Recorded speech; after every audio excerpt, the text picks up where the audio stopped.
வணக்கம். ஜெம் செய்திகளுக்காக நான் உங்கள் ஜெனிஷா அகஸ்டன். இந்திய நேரப்படி காலை 8:30 மணி செய்திகள். முதலில் ஜெம் தலைப்பு செய்திகளை காணலாம். தொழில்நுட்பம் உங்களை அடிமைப்படுத்த அனுமதிக்காதீர்கள். மாணவர்களுக்கு பிரதமர் நரேந்திர மோடி அறிவுரை. தமிழ்நாட்டில் வாக்காளர் பட்டியல் சிறப்பு தீவிர திருத்த பணிகள் இன்றுடன் நிறைவு. தேர்தல் ஆணையம் அறிவிப்பு. பாலஸ்தீன நாட்டின் மேற்கு கரையில் ஆக்கிரமிப்பை விரிவுபடுத்த இஸ்ரேல் அமைச்சரவை ஒப்புதல். இஸ்ரேலின் நடவடிக்கைக்கு பாலஸ்தீன நிர்வாகம் கடும் கண்டனம். 20 ஓவர் உலகக்கோப்பை கிரிக்கெட் தொடர் போட்டி. கனடாவை வீழ்த்தி தென்னாப்பிரிக்க அணி அபார வெற்றி. இனி விரிவான செய்திகளை காணலாம். தொழில்நுட்பம் உங்களை அடிமைப்படுத்த அனுமதிக்காதீர்கள் என பிரதமர் நரேந்திர மோடி மாணவர்களுக்கு அறிவுரை வழங்கியுள்ளார். கோயம்புத்தூர், ராய்ப்பூர், கவுஹாத்தி மற்றும் குஜராத்தில் வீடியோ கான்பரன்ஸ் மூலம் தேர்வு எழுதும் மாணவர்களுடனான பரீட்சா பே சர்ச்சா எனும் நிகழ்ச்சியின் கலந்துரையாடலில் பிரதமர் நரேந்திர மோடி பேசினார். அப்போது குழந்தைகள் மொபைல் போன் அல்லது தொலைக்காட்சி இல்லாமல் சாப்பிடக்கூட முடியாத நிலையில் அந்த சாதனங்கள் அவர்களுக்கு எஜமானராகிவிட்டன என்றார். தொழில்நுட்பம் உங்களை அடிமைப்படுத்த அனுமதிக்க மாட்டீர்கள் என்று நீங்கள் ஒரு உறுதியான தீர்மானத்தை எடுக்க வேண்டும் என மாணவர்களுக்கு அறிவுரை வழங்கினார். தொழில்நுட்பங்களை திறமைகளை மேம்படுத்தவும் ஆற்றலை வளர்க்கவும் பயன்படுத்த வேண்டும் என்று கூறினார். மேலும் தேர்வுகளில் சிறப்பாக செயல்படுவதற்கு முந்தைய வினாத்தாள்களை மாணவர்கள் பயிற்சி செய்ய வேண்டும் என்றும் ஒரு நல்ல இரவு தூக்கம்தான் உங்களை நாள் முழுவதும் உற்சாகமாக வைத்திருக்கும் என்றும் தெரிவித்தார். தமிழ்நாட்டில் வாக்காளர் பட்டியல் சிறப்பு தீவிர திருத்தப் பணிகள் இன்றுடன் நிறைவடைகிறது என்று தேர்தல் ஆணையம் தெரிவித்துள்ளது. தமிழ்நாட்டில் வாக்காளர் பட்டியல் சிறப்பு தீவிர திருத்தப் பணிகள் இன்றுடன் நிறைவடைகிறது. இதில் வரைவு வாக்காளர் பட்டியலில் 97,37,000 பெயர்கள் நீக்கப்பட்டிருந்த நிலையில் 34,75,000 பேர் திருத்தம் மற்றும் புதியதாக சேர்க்க கோரி விண்ணப்பித்திருந்தனர். இந்நிலையில் வருகின்ற 17ஆம் தேதி இறுதி வாக்காளர் பட்டியல் வெளியாக உள்ள நிலையில் 5,65,00,000 பேர் இடம்பெற வாய்ப்புள்ளதாக தேர்தல் ஆணையம் தெரிவித்துள்ளது. பாலஸ்தீன நாட்டின் மேற்கு கரையில் சட்டவிரோத ஆக்கிரமிப்பை விரிவுபடுத்த இஸ்ரேல் அமைச்சரவை ஒப்புதல் அளித்துள்ளது. பாலஸ்தீன நாட்டின் முக்கிய பகுதியான மேற்கு கரை 1967ஆம் ஆண்டு முதல் இஸ்ரேலின் கட்டுப்பாட்டில் உள்ளது. இங்கு பூர்வீகமாக உள்ள பாலஸ்தீனர்களை வெளியேற்றும் நோக்கில் இஸ்ரேல் மக்களின் திட்டமிட்ட குடியேற்றம் தொடர்ந்து நடைபெற்று வருகிறது. இதையடுத்து பாலஸ்தீன நாட்டின் மேற்கு கரையில் சட்டவிரோத ஆக்கிரமிப்பை மேலும் விரிவுபடுத்த இஸ்ரேலிய அமைச்சரவை ஒப்புதல் அளித்துள்ளது. இது தொடர்பாக இஸ்ரேலிய நிதி அமைச்சர் பெசலல் ஸ்மோட்ரிச் மற்றும் பாதுகாப்பு அமைச்சர் இஸ்ரேல் காட்ஸ் ஆகியோர் கூட்டாக செய்தியாளர்களிடம் பேசிய போது இஸ்ரேலிய மண்ணில் தங்களது நடவடிக்கை வேர்களை ஆழமாக்கும் என்றும் பாலஸ்தீன நாடு என்ற கருத்தாக்கத்தை சிதைக்கும் என்றும் தெரிவித்தனர். மேற்கு கரை இஸ்ரேலின் இதயம் போன்றது என்றும் குறிப்பிட்டனர். இந்த நடவடிக்கை மேற்கு கரையை இஸ்ரேலுடன் முழுமையாக இணைத்துக் கொள்ளும் முயற்சி என பாலஸ்தீன நிர்வாகம் இதற்கு கண்டனம் தெரிவித்துள்ளது. 20 ஓவர் உலகக்கோப்பை கிரிக்கெட் தொடரில் கனடாவை வீழ்த்தி தென்னாப்பிரிக்க அணி அபார வெற்றி பெற்றுள்ளது. குஜராத் மாநிலம் அகமதாபாத்தில் நடைபெற்ற 20 ஓவர் உலகக்கோப்பை கிரிக்கெட் தொடர் போட்டியில் தென்னாப்பிரிக்கா கனடா அணிகள் மோதின. இதில் டாஸ் வென்ற கனடா அணி பந்து வீச்சை தேர்வு செய்தது. இதன்படி முதலில் விளையாடிய தென்னாப்பிரிக்க அணி முதலில் பேட்டிங் செய்து 20 ஓவரில் 4 விக்கெட் இழப்பிற்கு 213 ரன்கள் எடுத்து குவித்தது. மேலும் சிறப்பாக விளையாடிய கேப்டன் மார்க்ராம் 59 ரன்கள் எடுத்தார். இதையடுத்து 214 அடித்தால் வெற்றி என்ற இமாலய இலக்குடன் களமிறங்கிய கனடா அணி 20 ஓவரில் 8 விக்கெட் இழப்புக்கு 156 ரன்கள் மட்டுமே எடுத்தது. இதன் மூலம் 57 ரன்கள் வித்தியாசத்தில் தென்னாப்பிரிக்க அணி அபார வெற்றி பெற்றது. சட்டமன்ற தேர்தலில் கூட்டணி அமைப்பது குறித்து இறுதி முடிவினை விஜய் அறிவிப்பார் என்று தமிழக வெற்றிக் கழகத்தின் தேர்தல் அறிக்கை தயாரிப்பு குழு தலைவர் அருண்ராஜ் தெரிவித்துள்ளார். தமிழக வெற்றிக் கழகத்தின் மத்திய மண்டலத்திற்கான தேர்தல் அறிக்கை தயாரிப்பு குழு கூட்டம் திருச்சி மன்னார்புரத்தில் நடைபெற்றது. இந்த கூட்டம் அருண்ராஜ், ஜெய்சிடி பிரபாகரன், ராஜ்மோகன், மயூரி, பேராசிரியர் சம்பத்குமார், தேன்மொழி ஆகியோர் முன்னிலையில் நடைபெற்றது. இந்த கூட்டத்தில் திருச்சி, தஞ்சாவூர், திருவாரூர், மயிலாடுதுறை, பெரம்பலூர், அரியலூர், நாகப்பட்டினம், புதுக்கோட்டை மாவட்டங்களைச் சேர்ந்த பல்வேறு அமைப்புகளைச் சேர்ந்த நிர்வாகிகள், சமூக ஆர்வலர்கள், விவசாயிகள், தொழிலதிபர்கள் கலந்து கொண்டு தங்கள் கோரிக்கை மனுக்களை வழங்கினர். அதனைத் தொடர்ந்து பேசிய அருண்ராஜ், சட்டமன்ற தேர்தலில் கூட்டணி அமைப்பது குறித்து இறுதி முடிவை விஜய் அறிவிப்பார் என்று தெரிவித்தார். நீங்க பெரும்பாலான கோரிக்கைகள் எப்படி இருக்குன்னு கேக்குறீங்க. பாத்தீங்கன்னா அனைத்து தரப்பட்ட மக்களும் என்ன கேட்டிருக்காரு, நீங்க பல இடத்துக்கு போயிருக்கீங்க, பெரும்பாலான கோரிக்கைகள் எதுவா இருக்குன்னு கேட்குறாங்க. பார்த்தீங்கன்னா, அடிப்படை வசதிகளே இல்லாம நிறைய இடங்கள் இருக்காங்க. குடிநீர் வசதி, சாக்கடை வசதி, மருத்துவ வசதி, பள்ளிக்கூடங்கள்லாம் ஒன்றும் தரமான இதா இல்ல. அந்த மாதிரி அடிப்படை தேவைகளே ஒன்றும் பூர்த்தி செய்யாமல் இருக்கிறதா கேட்குறாங்க. அதை தவிர விவசாயிகள் சார்ந்த பிரச்சனைகள் இருக்காங்க. தொழில் வளர்ச்சி வேணும். நம்ம பல்வேறு மாவட்டத்தின் குறிப்பாக தென் மாவட்டங்கள்லாம் கேட்டிருக்காங்க. அனைத்து தரப்பட்ட சங்கங்களும் வந்து பார்த்துருக்காங்க. இது எல்லாத்தையும் நாங்கள் கேட்டுட்டு தான் இருக்கோம். மதுரையில் வ.உ. சிதம்பரம் பிள்ளைக்கு 110 அடி உயர சிலை அமைக்கப்பட உள்ளதாகவும், இதற்கு குடியரசு துணைத் தலைவர் ராதாகிருஷ்ணன் அடிக்கல் நாட்ட உள்ளதாகவும் புதிய நீதி கட்சி தலைவர் ஏ.சி. சண்முகம் தெரிவித்துள்ளார். சென்னை தியாகராய நகரில் புதிய நீதி கட்சி, ஏசிஎஸ் அறக்கட்டளை ஆகியவற்றின் தலைவர் ஏ.சி. சண்முகம் செய்தியாளர்களிடம் பேசினார். அப்போது கப்பலோட்டிய தமிழர் வ.உ. சிதம்பரம் பிள்ளையை போற்றும் வகையில் மதுரையில் அவருக்கு 110 அடி உயர சிலை அமைக்க உள்ளதாக தெரிவித்தார். பிப்ரவரி 22ஆம் நாள் நடைபெறும் விழாவில் குடியரசு துணைத் தலைவர் ராதாகிருஷ்ணன் கலந்து கொண்டு அடிக்கல் நாட்ட உள்ளதாகவும் தெரிவித்துள்ளார். மதுரையில் அமைக்கப்படும் வ.உ. சிதம்பர பிள்ளையின் சிலையை பிரதமர் மோடி திறக்க திட்டமிட்டுள்ளதாகவும் ஏ.சி. சண்முகம் கூறினார். சுதந்திரம் அடைந்து இத்தனை ஆண்டு காலத்திற்கு பிறகும் அவர் வடநாட்டிலே பிறந்திருந்தால் வல்லபாய் பட்டேலுக்கு நிகராக அவர் போற்றப்பட்டிருப்பார். அவர் தமிழ்நாட்டில், தென்னிந்தியாவில், தென் தமிழகத்தில் பிறந்து தமிழ்நாடு முழுவதும் சுதந்திர தீபத்தை ஏற்றி வைத்து நாட்டிற்காக தன்னை அர்ப்பணித்து கொண்டார்கள். அவர் ஆங்கிலத்திலேயே மிக புலமை பெற்றவர். பிரிட்டிஷ்காரனை விட அதிகமாக ஆங்கிலம் பேசக்கூடியவர். அவர் நினைத்திருந்தால் அன்றைய தினம் ராவ் பகதூர் சர்பட்டம் பெற்று அவர் செல்வ சீமானாக வாழ்ந்தவர். அவர் அன்றைய தினமே 2 கப்பல்களை வாங்கி வந்து சுதேசி கப்பல்களை வங்கக்கடலை விட்டு ஆங்கிலேயனுக்கு எதிராக அவர்கள் வெளியேற வேண்டும் என்ற ஒரே நோக்கத்தோடு அந்த பணிகளை செய்தவர்.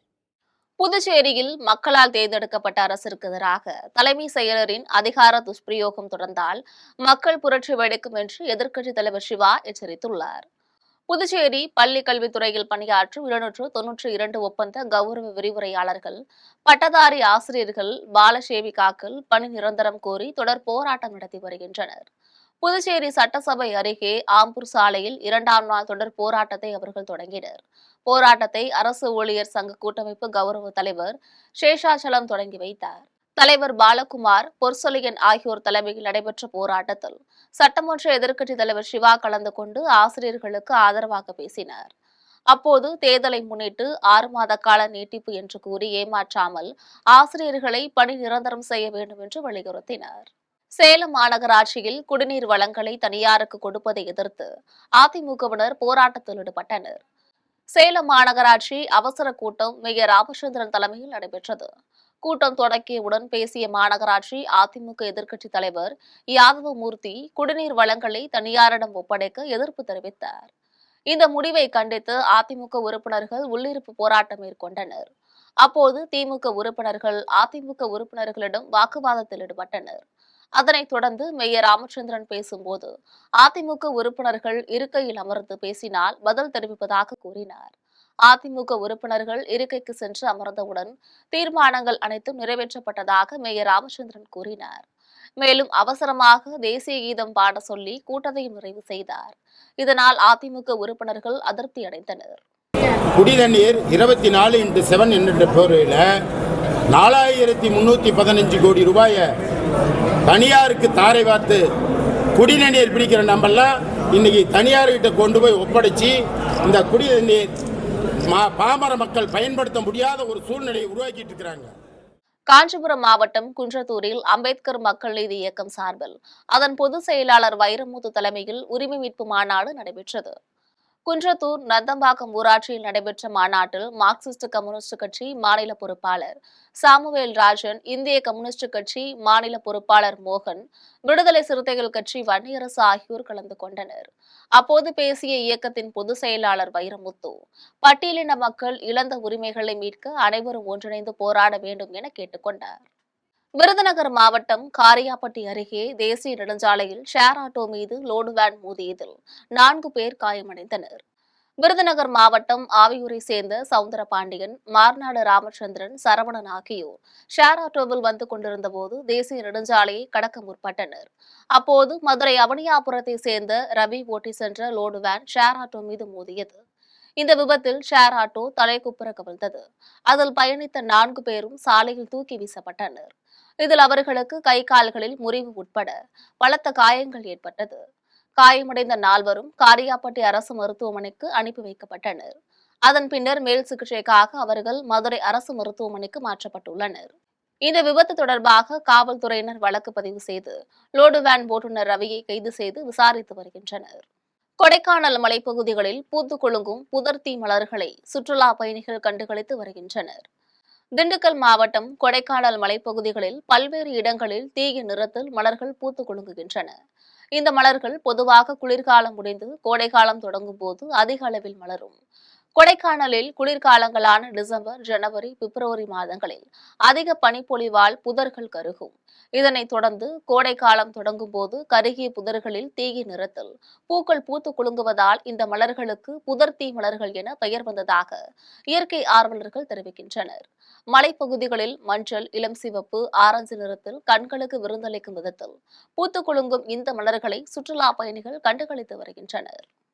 தருமபுரி மாவட்டம் அரூரை சேர்ந்த மாற்றுத்திறனாளி வீட்டுமனை பட்டா வழங்க கோரி சாலையில் அமர்ந்து போராட்டத்தில் ஈடுபட்டார்.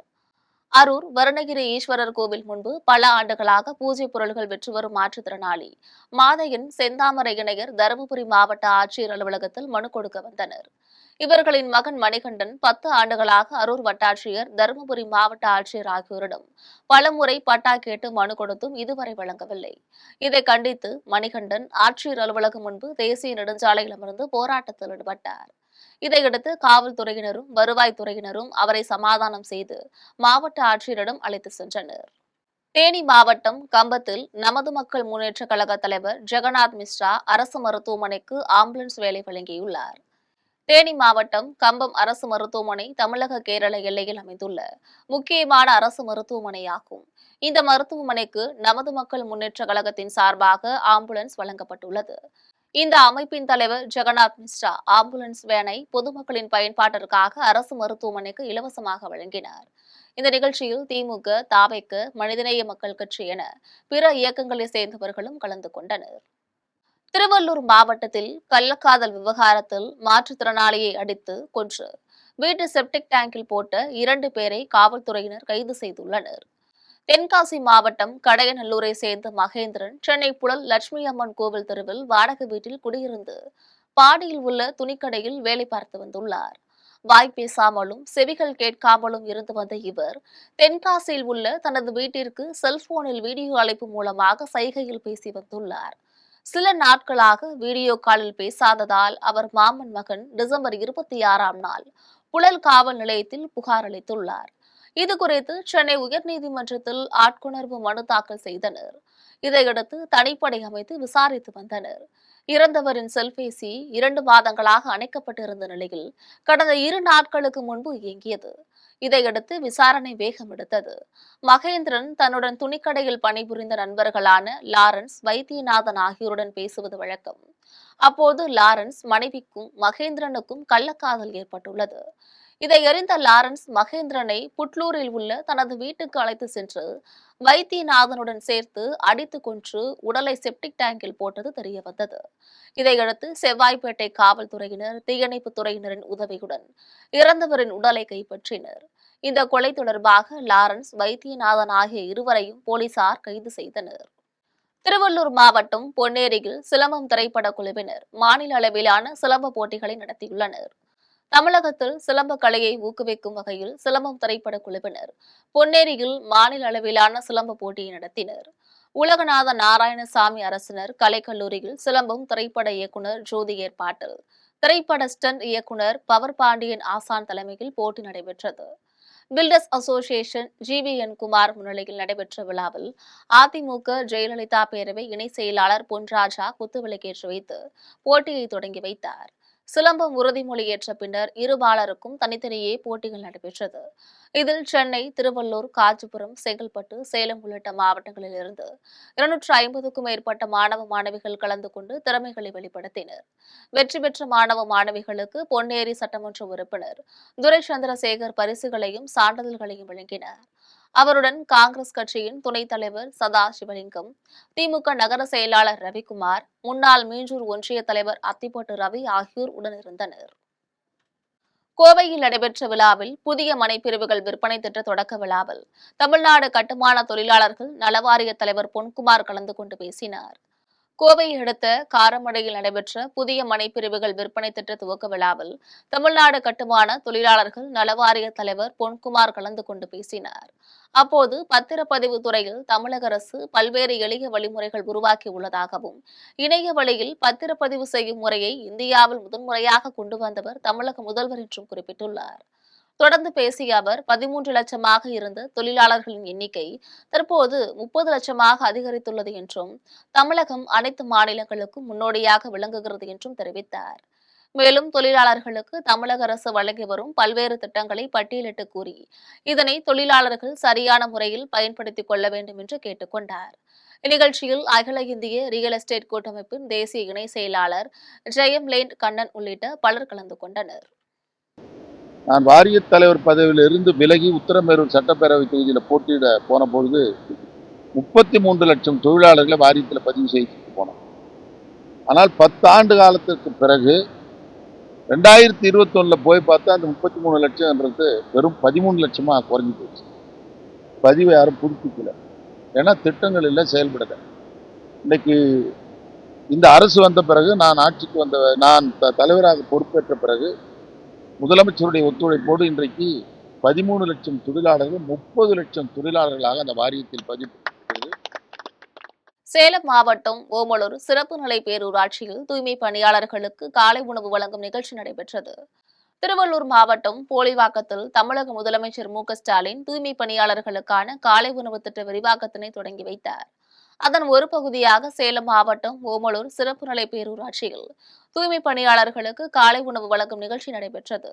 நிகழ்ச்சியை திமுக கிழக்கு ஒன்றிய செயலாளர் OM ரமேஷ் தொடங்கி வைத்தார்.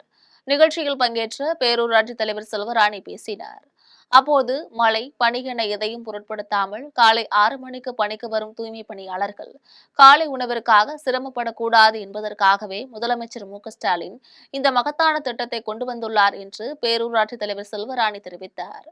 மேலும் இந்நிகழ்ச்சியில் பேரூராட்சி தலைவர் செல்வராணி, துணைத் தலைவர் புஷ்பா, திமுக நகர செயலாளர் ரவிச்சந்திரன், தளபதி நற்பணி மன்ற தலைவர் KR மகேந்திரன், செயல் அலுவலர் சுதாகர ஆய்வாளர் மற்றும் கவுன்சிலர்கள் பங்கேற்ற தூய்மை பணியாளர்களுடன் இணைந்து உணவருந்தினர். இந்நிகழ்ச்சியில் 68 தூய்மை பணியாளர்களுக்கு வெஜிடபிள் பிரியாணி, தயிர் சாதம், வடை உள்ளிட்ட உணவுகள் வழங்கப்பட்டது. மக்கள் விரோத திமுக அரசை கண்டித்து குறிஞ்சிப்பாடியில் பாமகவினர் கண்டன ஆர்ப்பாட்டத்தில் ஈடுபட்டனர். கடலூர் மாவட்டம் குறிஞ்சிப்பாடியில் அண்ணா பேருந்து நிலையம் அருகே மக்கள் விரோத திமுக அரசை கண்டித்து கடலூர் கிழக்கு மாவட்டம் சார்பில் கடலூர் பாமக கிழக்கு மாவட்ட செயலாளர் முத்துகிருஷ்ணன் தலைமையில் பாமகவினர் கண்டன ஆர்ப்பாட்டத்தில் ஈடுபட்டனர். அப்போது குறிஞ்சிப்பாடி பேரூராட்சியில் பொதுமக்களுக்கு குடிநீர், மின்சாரம், சாலை வசதிகள் உள்ளிட்ட அடிப்படை தேவைகளை நிறைவேற்றி தரவில்லை என பொதுமக்கள் கண்டன கோஷங்களை எழுப்பினர். இதில் மாநில, மாவட்ட, ஒன்றிய, நகர, பேரூர் வார்டு கிளை பொறுப்பாளர்கள் மற்றும் ஏராளமானோர் பாமகவினர் கலந்து கொண்டனர். குறிஞ்சிப்பாடி சட்டமன்ற தொகுதியினுடைய சட்டமன்ற உறுப்பினராகி வேளாண் அமைச்சராக இருக்கக்கூடிய MRK பன்னீர்செல்வம் அவர்களுடைய ஆணவ போக்கை கண்டித்தும், எங்களுடைய தலைவர் மருத்துவர் அண்ணன் அன்புமணி ராமதாஸ் அவர்களை ஒருமையில் பேசியதை கண்டித்தும் இங்கே ஆர்ப்பாட்டம் நடைபெற்றுக் கொண்டிருக்கிறது. மக்களை கடந்த தேர்தலிலே ஏமாற்றிய திமுகவிற்கு இந்த முறை மக்கள் தக்க பாடம் புகட்ட இருக்கிறார்கள். குடியாத்தம் அருகே விசாரணைக்கு சென்ற காவலர் ஏட்டு மீது தாக்குதல் நடத்திய 5 பேரை காவல்துறையினர் கைது செய்தனர். வேலூர் மாவட்டம் குடியாத்தம் அடுத்த முனாப்டிப்போ பகுதியை சேர்ந்த அக்பர் பாஷா என்பவர் குடியாத்தம் அடுத்த சித்தூர்கேட் பகுதியில் உள்ள ஒரு கடையில் இரவு நேரத்தில் பொருள்களை வாங்க சென்றுள்ளார். அப்போது அதே பகுதியை சேர்ந்த இஸ்மாயில் என்பவர் கடைக்காரரிடம் தகராறில் ஈடுபட்டுள்ளார். இதனிடையே பொருள்கள் வாங்க சென்ற அக்பர் பாஷா தனது வீட்டிற்கு போன் செய்து என்னென்ன பொருள்கள் வேண்டும் என கேட்டுள்ளார். இதனை பார்த்த இஸ்மாயில், இங்கே தகராறு நடப்பதை யாருக்கு போன் செய்து சொல்கிறாய் என கேட்டு இஸ்மாயிலுடன் இருந்தவர்கள் அக்பர் பாஷாவினை தாக்கினர். இதில் காயமடைந்த அக்பர் பாஷா சிகிச்சைக்காக குடியாத்தம் அரசு மருத்துவமனையில் அனுமதிக்கப்பட்டார். இந்நிலையில் இரவு நேரத்தில் மீண்டும் இஸ்மாயில் சிலருடன் சேர்ந்து முனாப் டிப்போ பகுதிக்கு சென்று அப்பகுதியில் இருந்த அர்ஷத் என்பவரை இரும்பு கம்பியால் தாக்கியதில் காயமடைந்த அர்ஷத் குடியாத்தம் அரசு மருத்துவமனையில் அனுமதிக்கப்பட்டார். இந்த சம்பவம் தொடர்பாக குடியாத்தம் நகர காவல் நிலையத்தில் அளித்த புகாரின் அடிப்படையில் காவல்துறையினர் வழக்கு பதிவு செய்திருந்தனர். இதையடுத்து குற்றவாளிகள் இருக்கும் இடத்திற்கு துணை ஆய்வாளர் சிலம்பரசன், ஏட்டு கேசவன் உள்ளிட்ட காவல்துறையினர் சென்றபோது இஸ்மாயில் உள்ளிட்டோர் காவல்துறையினரிடம் வாக்குவாதத்தில் ஈடுபட்டு ஏட்டு கேசவனை தாக்கினர். இதனையடுத்து இஸ்மாயில், சலீம், ஆஜாம், உசேன், மெஹபூப் பாஷா உட்பட 5 பேரை காவல்துறையினர் கைது செய்தனர்.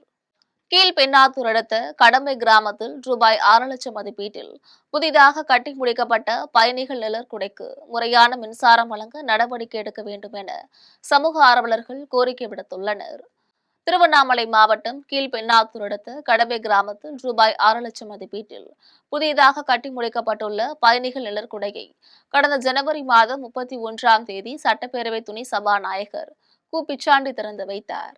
இந்நிலையில் பயணிகள் நிழற்குடைக்கு தமிழ்நாடு மின்சார வாரியத்தின் மூலம் முறையாக மின்சாரம் பெறாமல் சட்டவிரோதமாக மின்கம்பிகளில் கொக்கிகள் போட்டு மின்சாரத்தை திருடி பயன்படுத்தி வருவது பெரும் அதிர்ச்சியை ஏற்படுத்தியுள்ளது. இதனிடையே மின் திருட்டில் ஈடுபட்ட நபர்கள் மீது நடவடிக்கை எடுக்க வேண்டும் எனவும் பயணியர் நிழற்குடைக்கு முறையான மின்சாரம் வழங்க நடவடிக்கை எடுக்க வேண்டும் எனவும் சமூக ஆர்வலர்கள் கோரிக்கை விடுத்துள்ளனர்.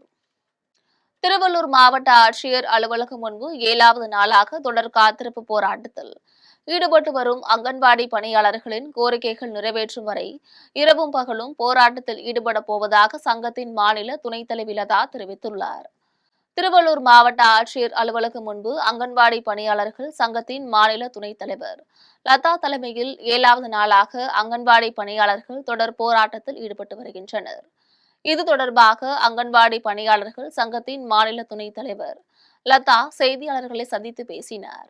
அப்போது 10 ஆண்டுகள் பணி முடித்த தகுதியான சத்துணவு அங்கன்வாடி ஊழியர்களை அரசு பணியில் அமர்த்திட வேண்டும் என்றும், சத்துணவு அங்கன்வாடி பணியாளர்களுக்கு இளநிலை உதவியாளருக்கும் நிகரான ஊதியம் வழங்க வேண்டும் என்றும், சமையல் உதவியாளருக்கு அலுவலக உதவியாளர் நிலையிலான ஊதியமும் காலமுறை ஊதியமும் வழங்கிட வேண்டும் எனவும், சத்துணவு அங்கன்வாடி திட்டங்களில் காலியாக உள்ள 60,000த்திற்கும் மேற்பட்ட காலி பணியிடங்களை நிரப்ப வேண்டும் எனவும், அங்கன்வாடி பணியாளர்களின் 2 லட்சம் வாக்குகள் வேண்டுமென்றால் தமிழக அரசு தேர்தலுக்கு முன்பாக மாநில நிர்வாகிகளை அழைத்து பேசி உரிய தீர்வு காண வேண்டும் எனவும், தீர்வு காணாவிட்டால் இரவும் பகலும் தொடர் காத்திருப்பு போராட்டத்தில் ஈடுபட போவதாகவும் மாநில துணைத் தலைவர் லதா எச்சரித்துள்ளார். போராட்டமும் இனி வர காலத்தில் நடத்துவதாக முடிவு எடுத்திருக்கிறோம். நாங்க கேட்பது ஒன்னே ஒன்றுதான், காலமுறை ஊதியம். நாங்கள் தற்போது சிறப்பு கால ஊதியத்தில் இருப்பதால் நாங்கள் நிரந்தரப்படுத்தவில்லை. எங்களை நிரந்தரப்படுத்தும் என்று தான் கேட்டுக்கொள்கிறோம். இந்த அரசு பல முறையும் நாங்க இந்த 7 நாள் ஆயும் நாங்கள் இப்ப எங்க தொண்டை கூட வரல, அவ்வளவு வத்தி போயிடுச்சு. அதுக்கு காரணம் பல முறை இந்த அரசாங்கம் எங்களை பாக்குறாங்க. ஏன் எங்களை எங்க கூட்டமைப்பை கூட்டு அழைத்து பேச மாட்டாங்க? ஏன் நாங்களும் ஒரு பெண்கள் தானே, பெண்களாக இந்த வேலை செய்யறோம். நாங்க கீழ் மட்டத்திலிருந்து பிறப்பிலிருந்து இறப்பு வரைக்கும் நாங்க அரசாங்கத்துக்கு கொண்டு போய் சேர்க்கிறது இந்த அங்கன்வாடி சத்துணவு தான். மீண்டும் தலைப்பு செய்திகள். தொழில்நுட்பம் உங்களை அடிமைப்படுத்த அனுமதிக்காதீர்கள். மாணவர்களுக்கு பிரதமர் நரேந்திர மோடி அறிவுரை. தமிழ்நாட்டில் வாக்காளர் பட்டியல் சிறப்பு தீவிர திருத்த பணிகள் இன்றுடன் நிறைவு. தேர்தல் ஆணையம் அறிவிப்பு. பாலஸ்தீன நாட்டின் மேற்கு கரையில் ஆக்கிரமிப்பை விரிவுபடுத்த இஸ்ரேல் அமைச்சரவை ஒப்புதல்.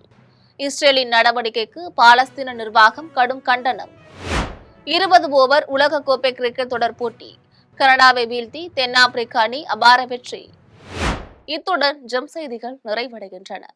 மீண்டும் செய்திகள் மதியம் 1:30 மணிக்கு. உடனுக்குடன் செய்திகளை காண ஜெம் லைவ்.tv என்ற இணையதளத்தில் இணைந்திருங்கள். நன்றி, வணக்கம்.